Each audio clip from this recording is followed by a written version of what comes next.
Hi, and welcome to another exciting episode of Logistics with Purpose. I am really thrilled to talk about today's guest, to speak with her, to learn more about her. We're just getting to know her at Vector. So when we heard about her mission, we thought everybody needs to hear about this mission. So we're so excited to have her on here. But before I get to her, before Pedro introduces her, we don't often get the chance to share the same screen with Pedro. Serafin. Pedro, how are you? Hey, how are you guys? Nice to be here on the show. I'm doing great. I'm very happy to have here and support here in this podcast interview to get to know her a little bit better. Nice to meet you. And yeah, I'm excited for today's episode. Yeah, me too. Well, thank you. Tzipor Ulman, founder and CEO of Science is Elementary. What a great title. There's already a lot to unpack in there. Science was never my forte, so I'm excited to hear about it from more of a subject matter expert. It was one of those things I was really interested in, but didn't have much of an aptitude for. And it sounds like you are helping more kids get that at an early age. So we're excited to have you on here. Science is Elementary. But before we get into your current mission, let's talk a little bit about where you grew up in your childhood. Where did all this come from? Tell us about your early years. Yeah, thank you so much, Kristi and Pedro. I'm so excited to be here and appreciate this opportunity. I grew up in Israel primarily, and my father is a chemist. He was a research chemist initially and then became a chemistry professor, and my mom is a math teacher.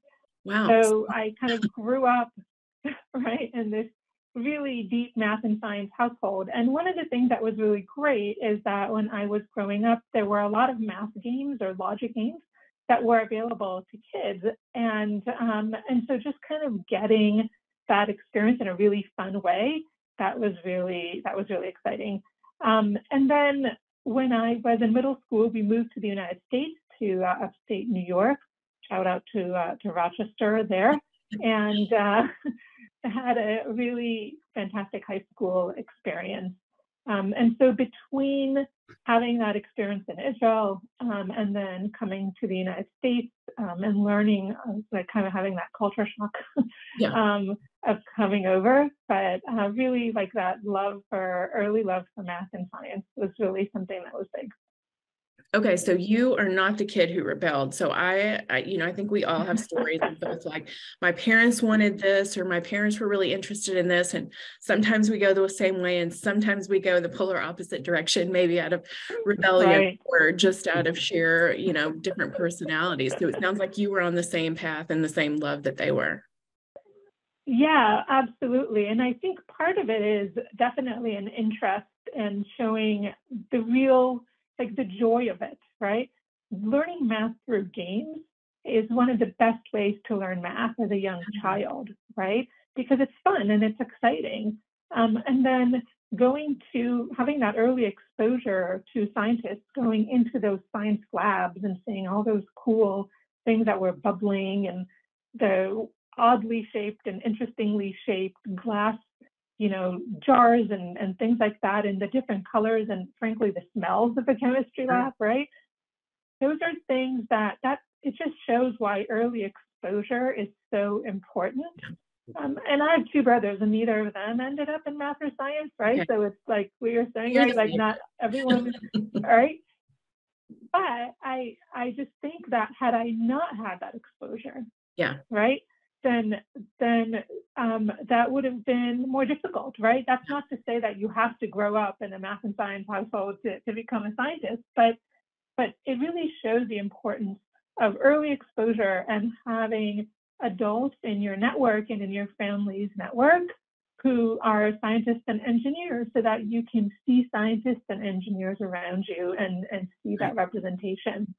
And another thing that's really great about Israel at the time and then even now is that women had careers, right? My mom was a math teacher, right?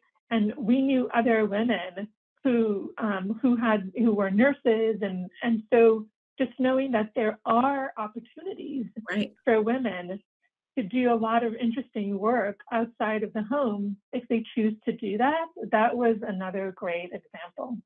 Oh yeah, that's a good point. That's absolutely true. So I have not had the pleasure of visiting Israel. It is on my list. I want to go there.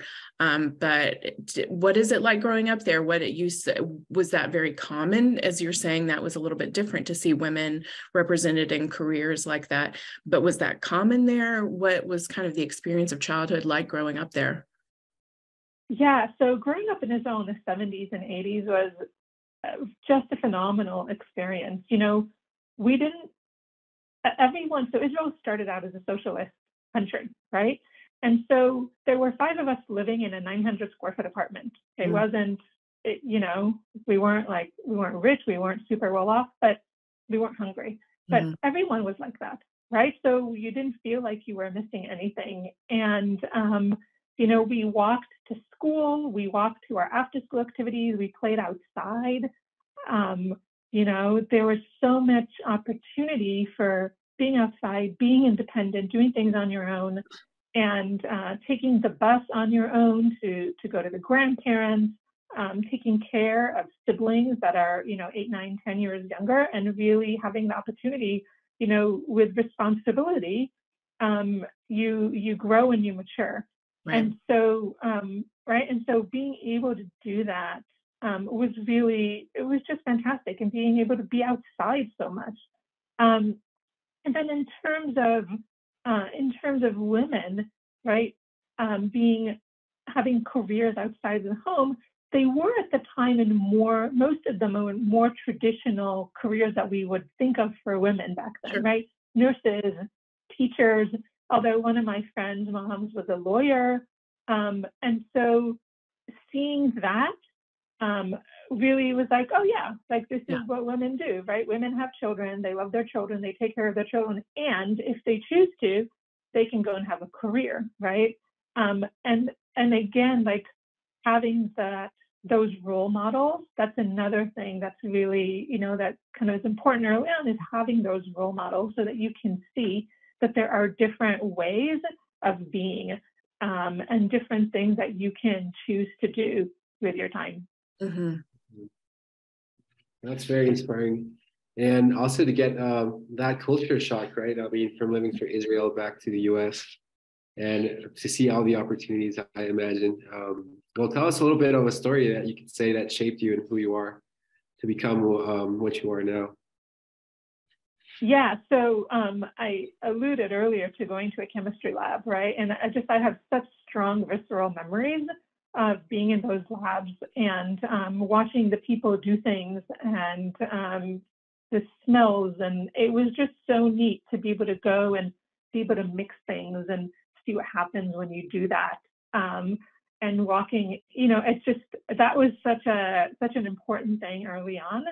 And then the math game that I mentioned, you know, when I had kids, I was looking for things like that in the United States and I couldn't find them. And so I actually asked my friends in Israel to send me some of those math games and logic games, because they're just so much fun, right? And so my kids grew up with them as well. And so that's something that both of those things, the math games and the chemistry lab, were really important to me. Okay. And so at what age did you enter this chemistry lab? So like, what age are we talking about, just to get an idea?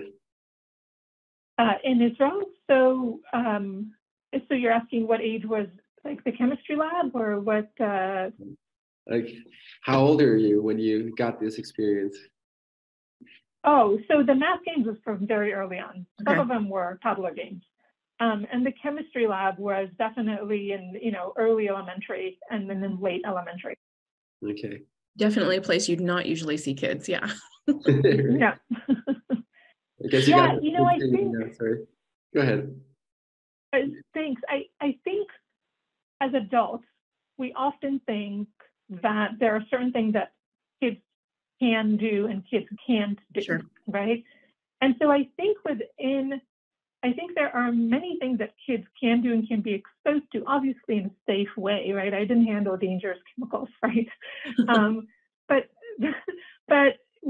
there's no reason not to take kids into chemistry labs or robotics labs, or to expose them to things that are just really cool so that they have that experience of something that's interesting and engaging, and then can be motivated to learn what the science or engineering principles are behind that, what the math is behind that.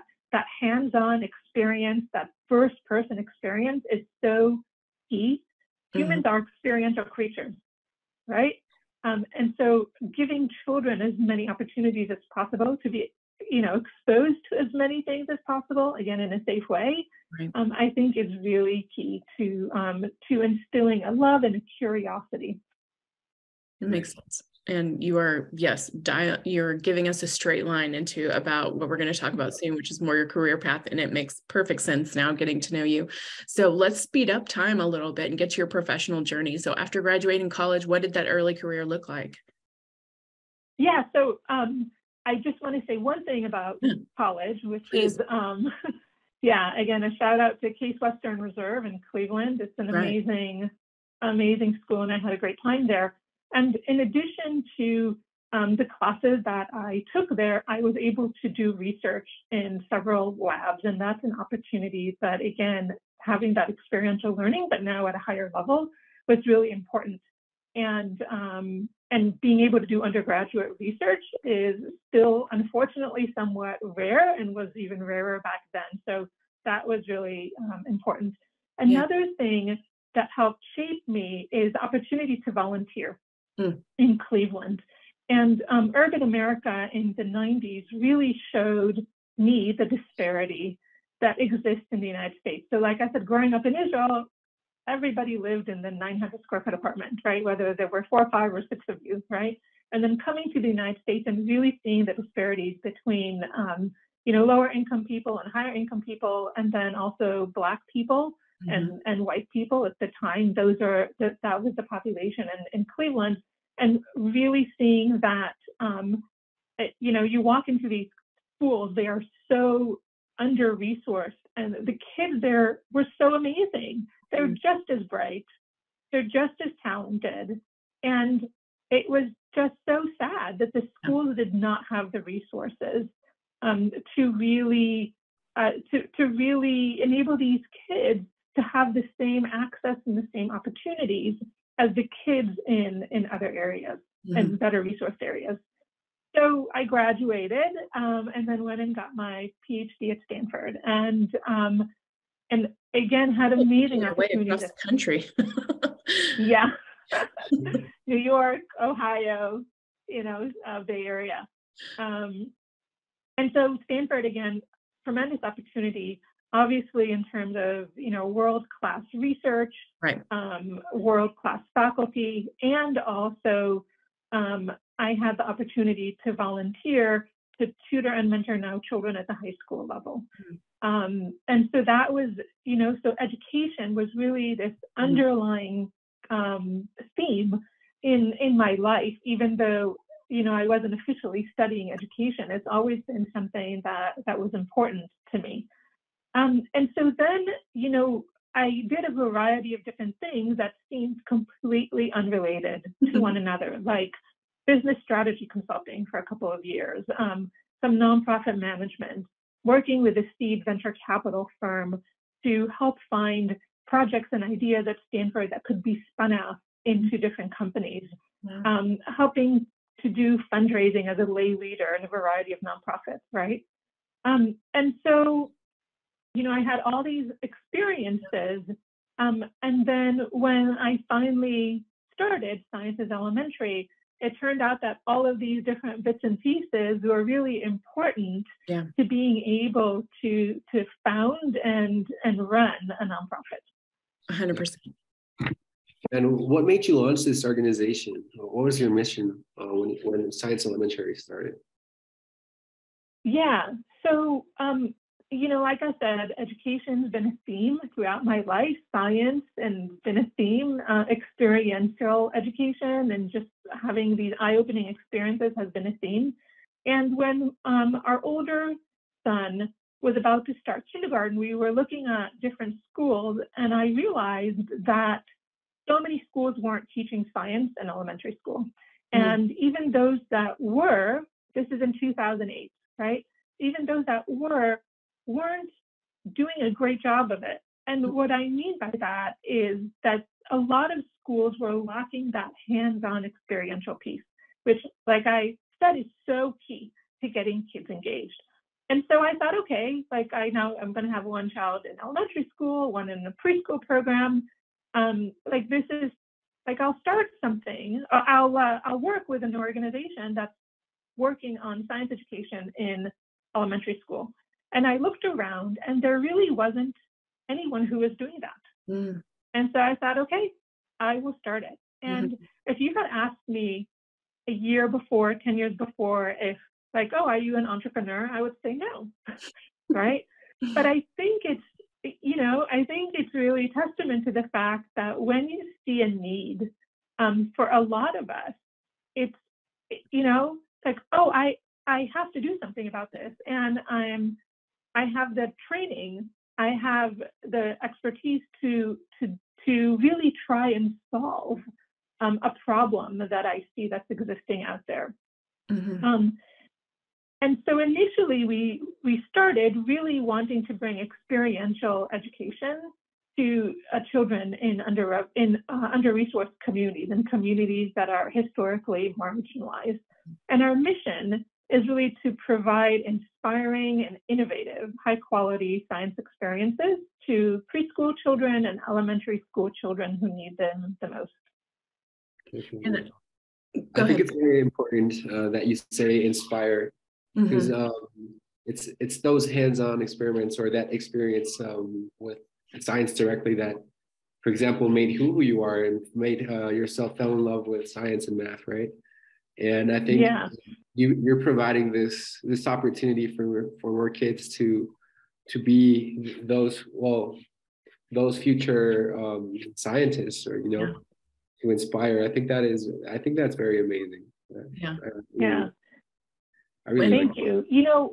One of my favorite quotes is from a kindergartner who, at the end of the year, we asked kids in our in-class program to write a thank you note to the teachers, to our staff, right?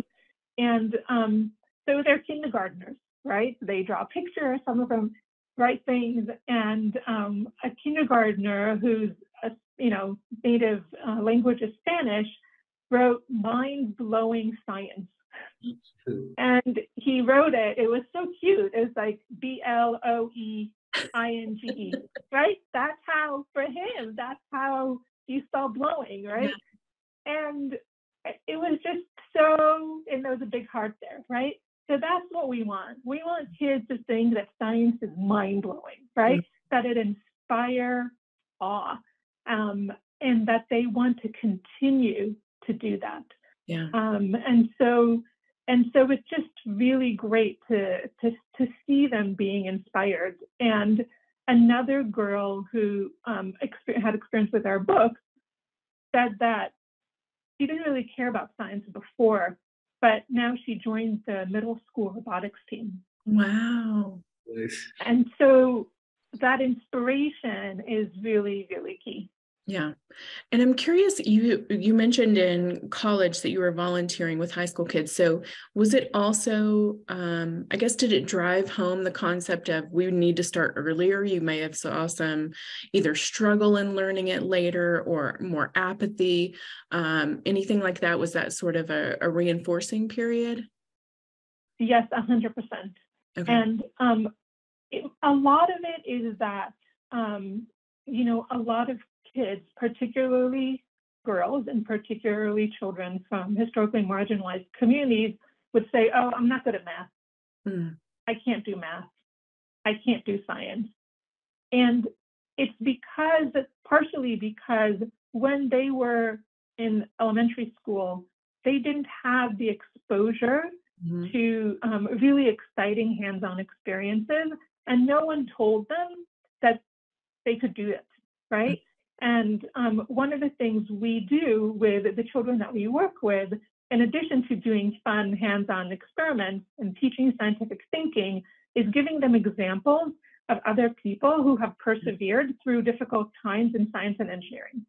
So that's one thing that's really important, to say like, oh, this person looks like me or like my aunt or my uncle, and they could do it, right? And so I can as well. So one of the examples we give is of a Latino astronaut who actually grew up as a migrant farm worker in California and applied to the astronaut program, I think 5 or 6 times, and got rejected. And every time he got rejected, he decided to pick up a new skill, scuba diving, learning Russian, right? Because he was going to be on the International Space Station with Russian scientists. And eventually he got accepted, right? So seeing like, oh, if that person can do it, I can as well. And also, science is such a great way to show kids that you can fail and try again, and it's not a big deal. Right. Oh, yes. There's an important life lesson. Right. And so allowing children to fail in a safe environment is also really key to helping them see that one, failure isn't a big deal, and also that you can recover from that. So if something is difficult, it's okay. Yeah. We can still push through. And so doing that within science and engineering also shows kids, oh, I can do this. I can be a scientist. I can be an engineer because I can push through, because a lot of elementary school teachers themselves don't feel comfortable in science and engineering. Yeah.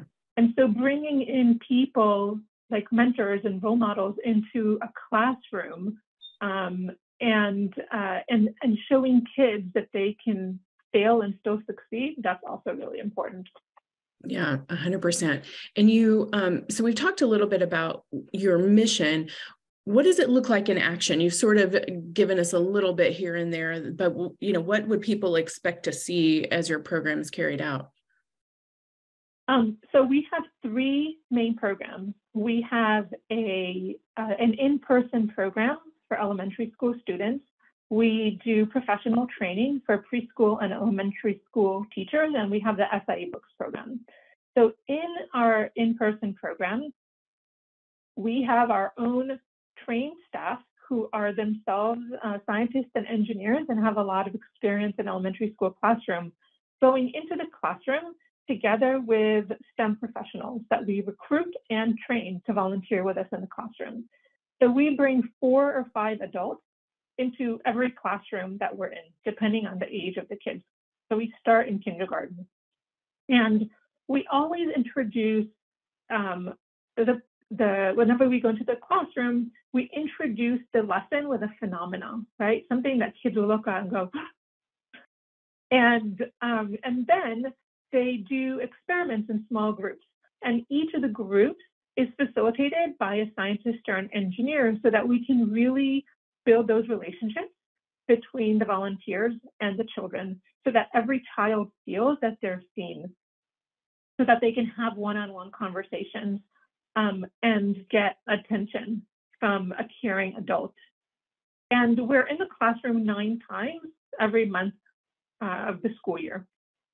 Our professional training program for teachers, it focuses on 2 different aspects depending on whether they're preschool teachers or elementary school teachers. With elementary school teachers, we work on teaching scientific thinking through hands-on experiments, which is what we do in the classroom, and also on integrating science and literacy. One of the things that's happened, unfortunately, in the United States is that a lot of teachers feel like they don't have time for science. Right. And so by showing teachers how they can integrate it with literacy, that means that there's more time for science in the classroom. With preschool teachers, we work both on integrating early literacy and early science, as well as integrating science and play. There are a lot of things that toddlers do and preschoolers do that scientists do as well. They ask a lot of questions. They try things all the time. And so it's great to work with preschool teachers and kind of like harness that preschooler energy through both directed play and non-directed play. So that's our second program. And our third program is the SIE Books program. So during the pandemic, about 1/3 of our students were not connected to the internet. So it's a huge problem still in California, that a lot of kids who are growing up in marginalized communities don't have access to high bandwidth internet or to a device. And so what we did is in 2 months, we wrote and illustrated 15 books that were targeted at 3 readers and emerging readers, so about 5 to 7-year-olds. And the books are a combination of stories that feature children of color protagonists who solve everyday problems using science and engineering, as well as illustrated step-by-step instructions for doing the science experiments. Mm-hmm. And the goal of the books was really to make hands-on science as accessible as possible to as many children as possible. And the books are packed with all the materials that children would need to do the experiments, with the exception of liquids, and use everyday materials. So one of our pillars at Science is Elementary is that science is everywhere. So you can do science with whatever you have around you. And then the final piece of this books is that they're distributed with adult companions to really allow families to engage with their children. And they're available right now in 3 different languages, in English, Spanish, and Mandarin. And we have plans to translate them into more languages this year. And the idea here is really to enable families to do science at home and to talk about science at home. And giving these tools to families in their home language is so important, because we want to make sure that we remove the barriers so that families feel like they have something that they can use to engage and feel comfortable with. It's incredible. Congratulations. That's a lot going on and a lot of impact and such a smart approach. So that's really amazing. You mentioned, of course, that all of this started about 15 years ago when you had your own little kids. You grew up around this world. So, and as we were talking about before we jumped on, STEM has changed a lot, and then some truths are timeless. And then, of course, we're seeing it a lot more at the forefront these days of more in conversations between people. So I'm curious, from your perspective, since you've been steeped in this, what kind of change have you seen both within your organization and in STEM in general over the past 15 years? Yeah, that's such a great question. And I'll start with in general. I think, first of all, as you mentioned, Kristi, there has been this newfound recognition of the importance of STEM. And the biggest challenges we have in the world will be solved by science and engineering, whether it's climate change or figuring out how to feed the people that live here. In California, drought is a huge problem. Right. Viruses are becoming more common, figuring all of that out. So there's a recognition now, I think, in society of how important science and engineering are. And so there were new standards that were put out, I guess, about a decade ago, that really recognized that science is not just about knowing content, it's also about the practice of science. So we talked about persevering, right? We talked about asking questions. And so these standards interweave the content and the practices, as well as big overarching ideas like transfer of energy. And so it's been really great to see that transformation happening in schools of teaching that way. And someone asked me when the standards came out, we were about 5 years old, like, oh, are you going to have to change everything that you do now? And I said, well, we'll have to change some of the content, move from one grade level to another. But if you've taught science well, this is the way to teach science. So in terms of how we taught science, and we still teach science by introducing a phenomena, by having conversations, by writing about science, by reading about, talking about science, all of these things are things that we've always done. So it was nice to see that. Yeah. The other thing that there's been a recognition of in the last few years is this idea of belonging in STEM. And actually, the U.S. Department of Education's new science initiative, the first in 10 years, is called You Belong in STEM. And it's really, again, great to see, oh, this is something that we've been doing for 15 years. Yeah. We have been working with historically marginalized communities, and one of our pillars, that is a pillar that we started with in 2008, is that science is for everyone. It doesn't matter who you are, where you've grown up, you can do science. And so it's really nice to see kind of a validation of the thing that we believe in, that we've been working on for 15 years. So that's that's been really interesting to see.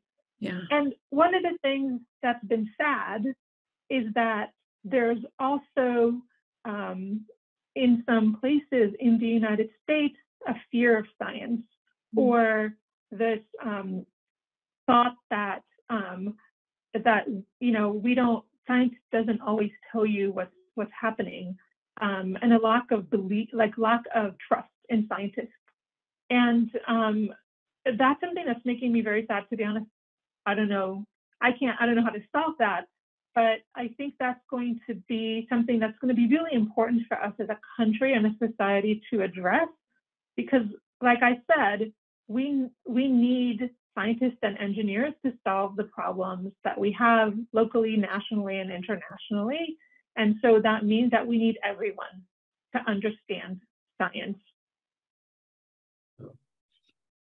Definitely. Well, I can definitely understand what you're saying, because I mean, I can imagine some marginalized people that maybe not feel that they have the power or the will to be the next future generation scientists, right? Mm-hmm. But I think this is why it's very important to inspire the kids, that they know that they're capable of solving these problems, right? These scientific activities that, I don't know, I think they provide so much for them, and it's really cool what you do. I think it's very inspiring. Mm-hmm. And thank you. Yeah, definitely. And also, tell us a little bit more of how you struggled through the pandemic. How were there any changes in the way you gave out these experiences, or tell us how you guys managed through this pandemic? Yeah, so the pandemic was very difficult for us. Part of it is because we lost significant revenue. Sure. We had contracts with school districts to do professional development, and those all went away because the schools that we work with, have a very high percent of children from these historically marginalized groups. And so schools really needed to shift their funding to make sure that children had those devices, like we were talking about, that they had hotspots, that they had food. A lot of schools and districts had to shift from feeding kids breakfast and lunch to feeding families. Mm-hmm. And so a lot of the funding went to those immediate needs from the pandemic. At the same time, even though our revenue was lower, we had to come up with new programs to work with these kids. So my staff did an amazing job of taking the program that we had, which was an in-person program, and really thinking through, what does a successful and impactful program look like when it's virtual? Because you can't just take what worked in the classroom and just put it on Zoom and assume it's going to work, right? And so we really thought about, how can you both take advantage of technology, because these kids are on Zoom, and at the same time, we need to recognize that these kids are on Zoom all the time. Mm-hmm. And it's really not good for their brain development for these young kids to be on a screen all the time. So what kind of program can we create that, like I said, both takes advantage of technology, but also has a really strong off-screen component? Mm-hmm. And so each one of our units became 2 to 3 hours worth of activities that included both a direct teaching, where my staff would Zoom, the science elementary staff would Zoom into the classroom, as well as off-screen hands-on activities that children could do at home. And then at the same time, as I mentioned, 1/3 of our students weren't connected to the internet. So we started the SIE Books program to really bring science home to children and families that were not connected to the internet. Okay. Incredible. And so how, as we know, part of what was difficult about the pandemic was parents became all the things, right? They suddenly held a lot more titles than they even held before. And you're also talking about, of course, underrepresented communities. Parents may be working minimum wage jobs or more than one, all of that. So how did the parents respond to this?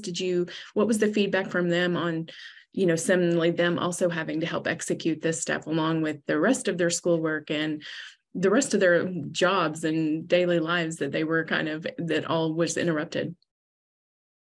Yeah, so the parents have been overwhelmingly positive about this. That's incredible. Some comments we heard was, because parents were in the background, sometimes listening to what their kids were doing online, because they were either working from home or unfortunately not working, they said, this is such a great program. Like, I never knew that this was happening, or I didn't really understand what it was until I saw what my kid was doing.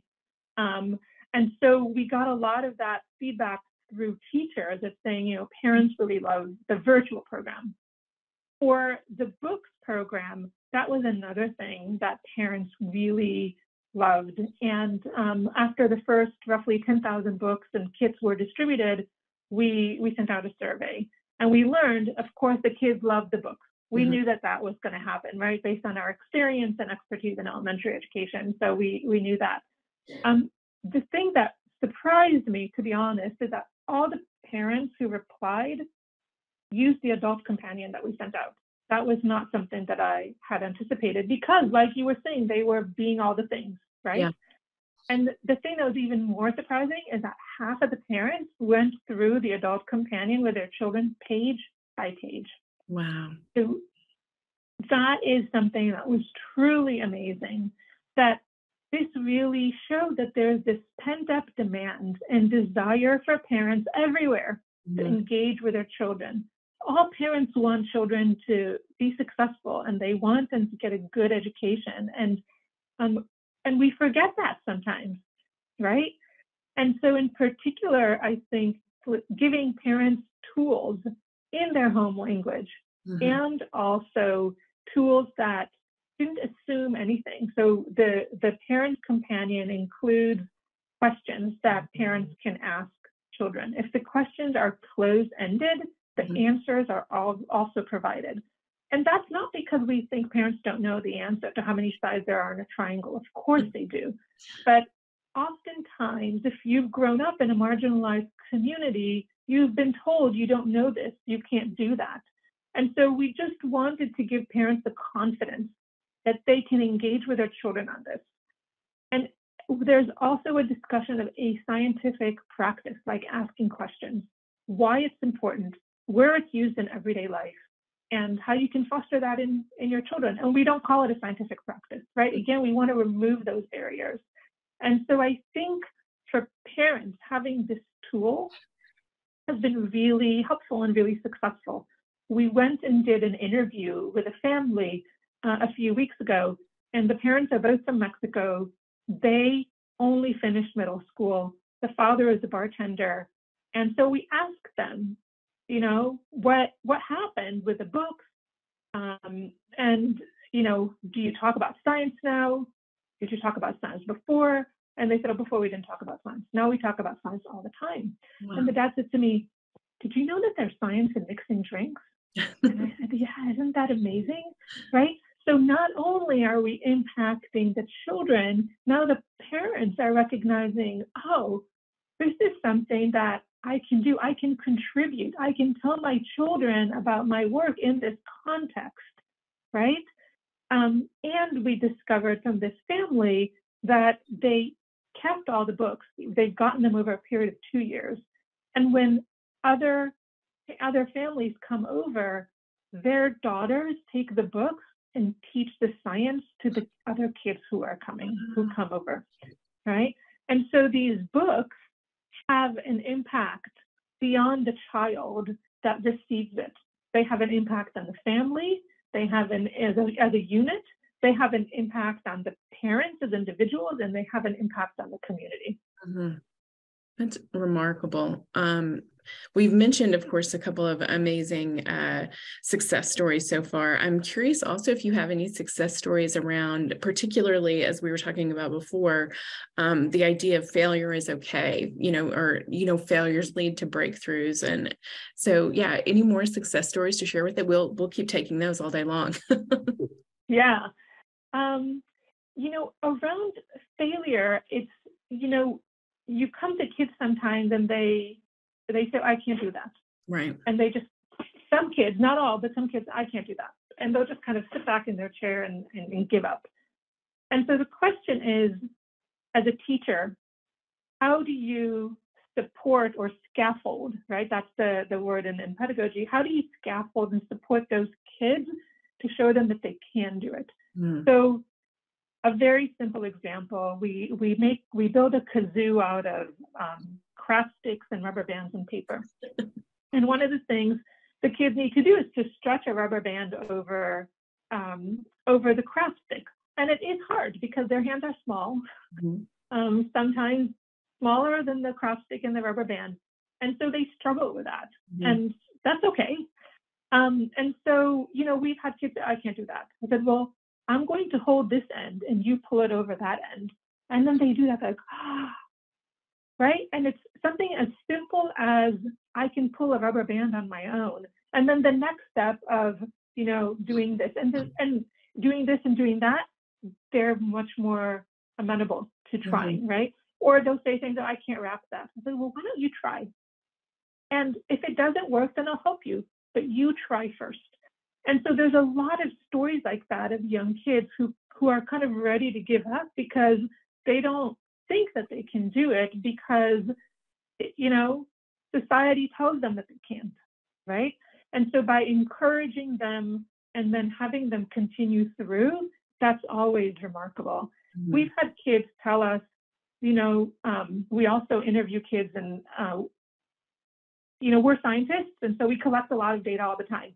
So one of the things we do is we talk with kids towards the end of 5th grade when they leave kind of our program and they go to middle school.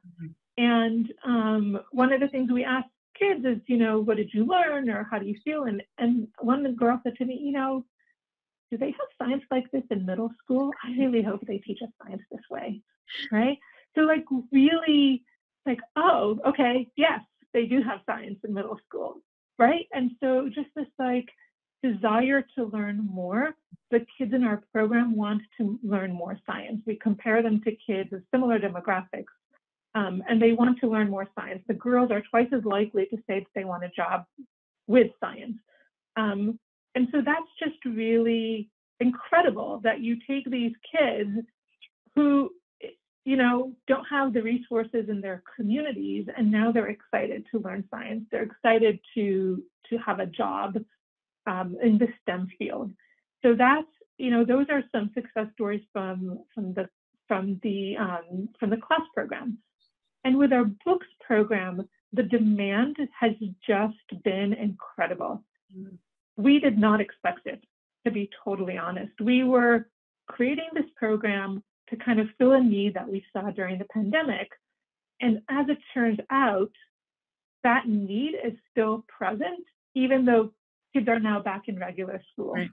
And so we've gone from being a local program that works with 4,000 children a year to being a program that now is impacting at least 40,000 children this year, that's expanded in the San Francisco Bay Area where we're headquartered dramatically.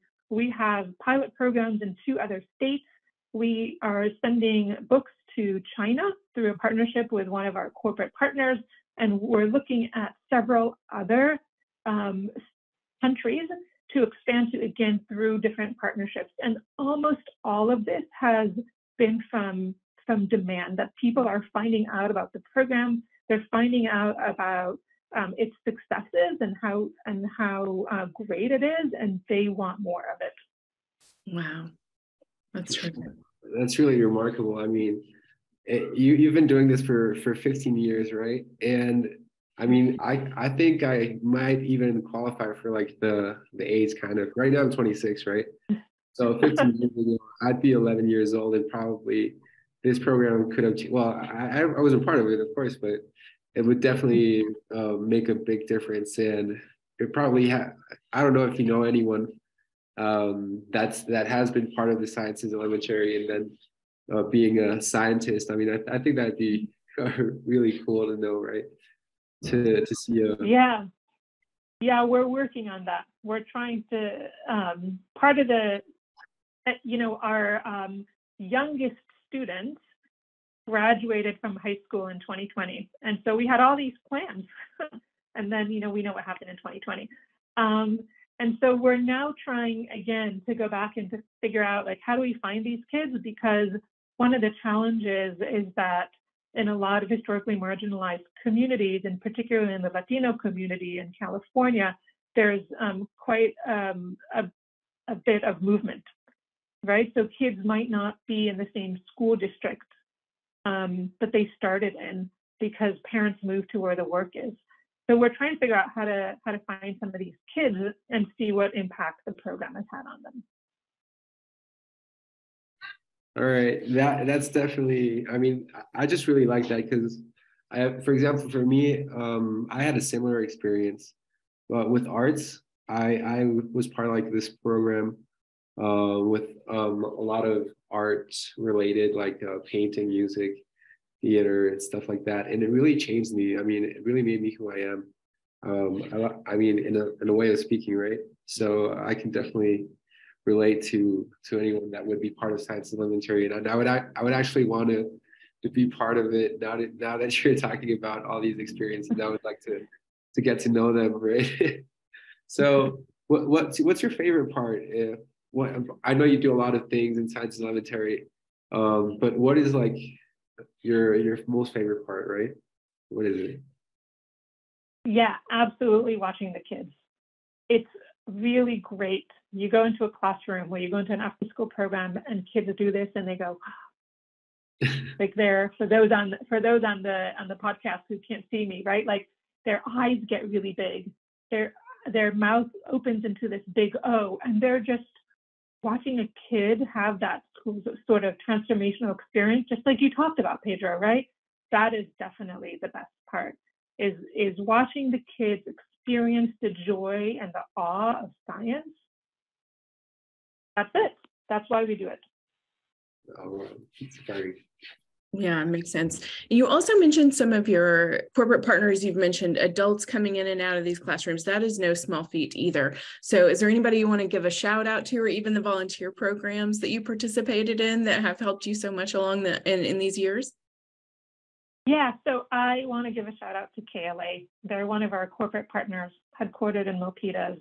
They've been amazing partners through us through the years, both in their employees coming to the classrooms for many, many years to support the program, and then also with their philanthropic funding. They were actually the ones who gave us the seed funding to start off the SIE Books program and increase their funding to us during the pandemic, recognizing that a lot of nonprofits really needed more support.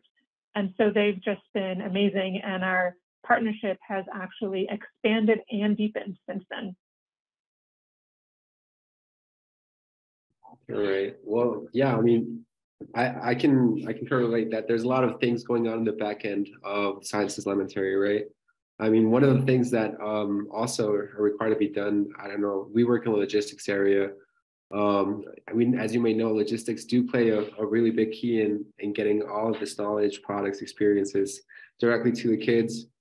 And well, what have been one of the challenges, logistically speaking, in getting this experiences to the kids? Can you tell us a little bit about that? Sure. So, when we first started, and in particular the SIE Books program, everything was local, right? So you could just drive books over to a school or to, and just drop it off, and it's not a problem. As we expand, both in California, we now have a reach of about 150 miles, right? So that's not really something that we can drive to and come back to the office in a given day. Not only that, the books and the kits are going to other states, to other countries.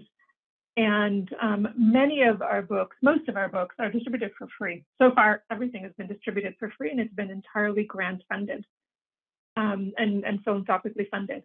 So there's a huge logistical challenge now of how do we actually get these into the hands of families and children in a way that is cost effective.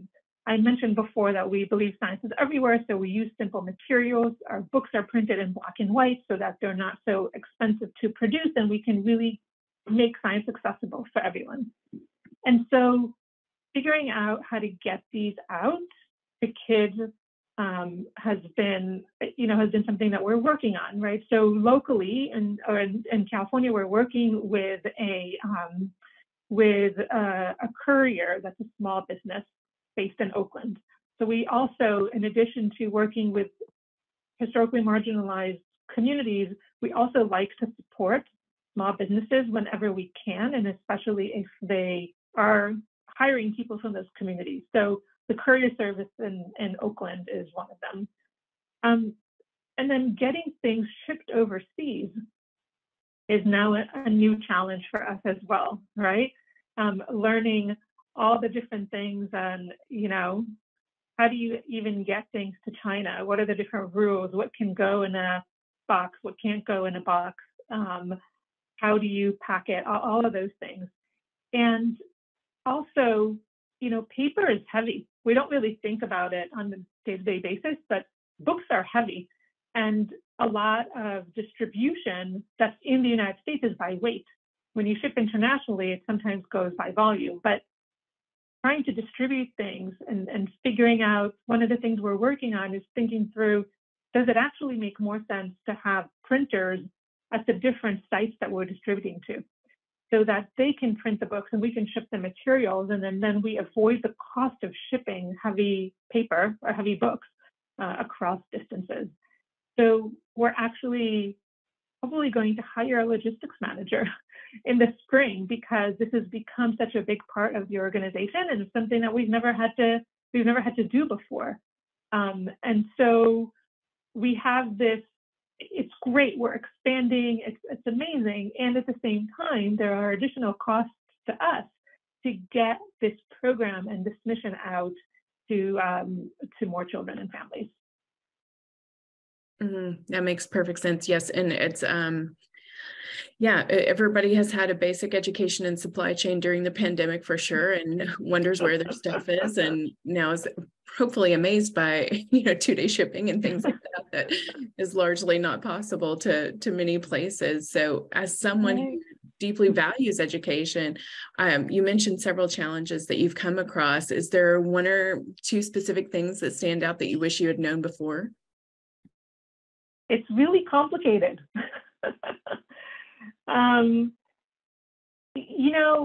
I wish I had known how expensive it is to ship things, because it would help with our budgeting. That's, I think, the biggest thing. And one of the things that I'm grateful to find out is that there are partners, logistics partners, who want to help us. And who are willing to also support us philanthropically, whether it's through in-kind contributions or knowledge that they have that we don't have. So those are two things.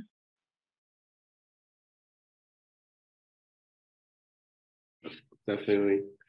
Well, yeah, I mean, I can completely relate to know, like, sometimes moving things can be very expensive. Also books, right, with the weight and all of that. And well, one of the questions I have: what lessons have you learned that has made you a better leader over the 15 years? I mean, stepping a little bit aside from logistics, but you as the head leader of Science and Elementary, what difficult decisions have you had to make? What are your lessons learned? Tell us a little bit more about that. Sure. So one of the things is that active listening is really important. I think that when you really listen to what people are saying and hear what their needs are, what they want, what their constraints are, whether it's a person or an organization, you can find solutions to a lot of challenges that you're dealing with. And like I said, this is true because we're all human, right? And we all have our own lived experience. And also, if you're talking with a potential partner or potential funder, they have constraints and they have their own goals that they need to meet. And so really listening to someone is really important. Another thing is, for us at Science is Elementary, is I think it's really important to find great people and then trust them to do the work that they need to do. We have amazing people on staff, from our leadership to our educators who are on the ground every day working with children. And so really trusting them to do that work is another thing that I learned. And the last thing is to lead by example. So I live a values-driven life, and my staff knows that, and my staff sees that. And also that comes out in the mission of Sciences Elementary, and also how we work and how we interact with our partners, with our funders, and with other people. We treat everyone with respect. Like I said, we all actively listen. And so that's really important as an organization. And so I think that leading by example is really important. Great lessons, yeah, that you can translate in a lot of different places. So thank you for sharing those. And you also mentioned, of course, you've grown quickly. Demand has increased significantly. You've basically doubled in the last year or two of impacting 40,000 children annually. So you mentioned a couple of plans, but what's your hope for the future? What are some of those big on the horizon plans that you have? I think we can be a nonprofit with international impact within the next 5 years.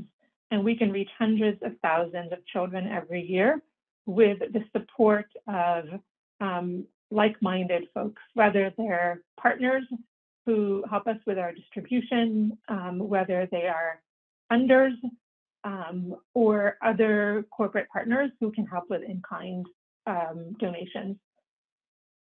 I also want to kind of give a quick shout out to our community-based partners. We have 30 partners this year, and it's really with their help and support that we've been able to grow, because they are the ones who have the connections to the community. As a small organization, to reach 40,000 children and their families this year, we couldn't do that on our own. But it's really through partnerships that we can impact more kids and more families. And that can be another lesson learned as a leader, right? Is that working together, it takes a village. It takes a community to really impact the lives of children and families.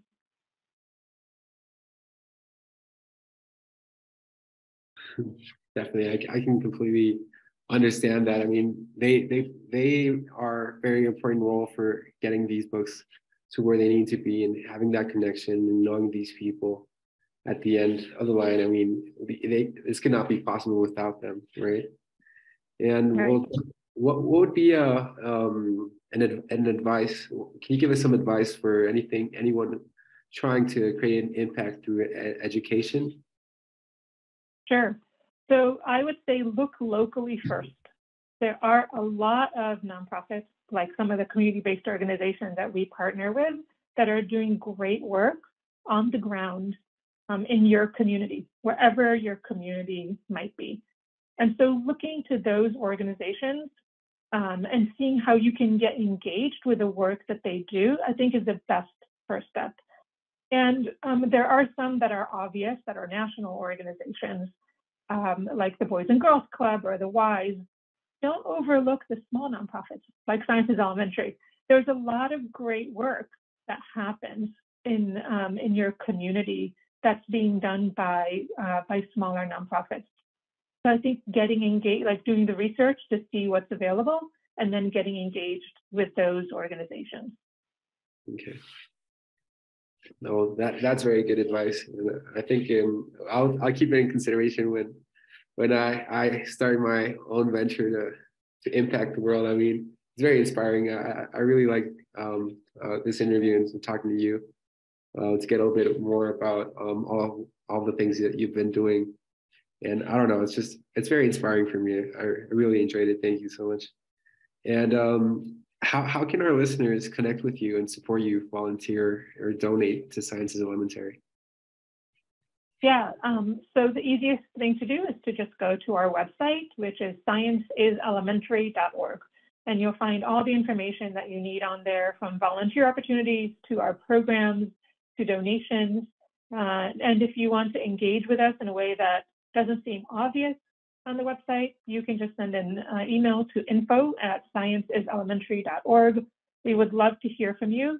We're also looking to expand the SIE Books program. So if SIE Books seems exciting to you and you want to bring it to your community, reach out and let us know, and we can work together and see if we can make that happen.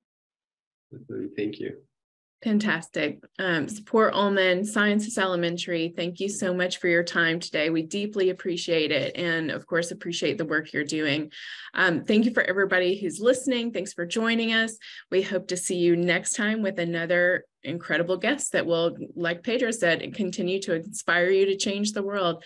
So thanks very much. Have a great day.